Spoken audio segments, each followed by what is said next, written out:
you tell me about one of your cases that you've dealt with in terms of overage?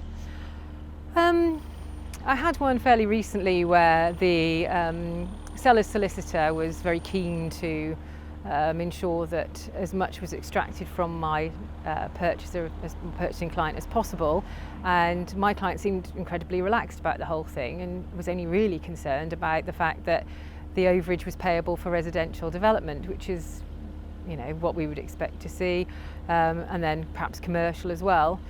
And I called him in and said, look, you're being very relaxed about this. This is something that we need to consider because it will impact on the value of the land. And he said, Julie, I don't care, because I am going to put chicken sheds all over it, because the land is worth more with chicken sheds on it. So as long as that overage deed doesn't say anything about agricultural, I'm fine with it.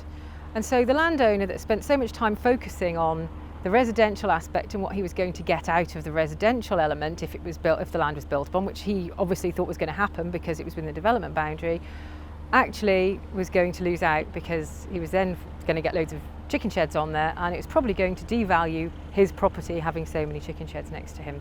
So the lesson is there, you know what's going on, get proper instructions and understand what your client wants.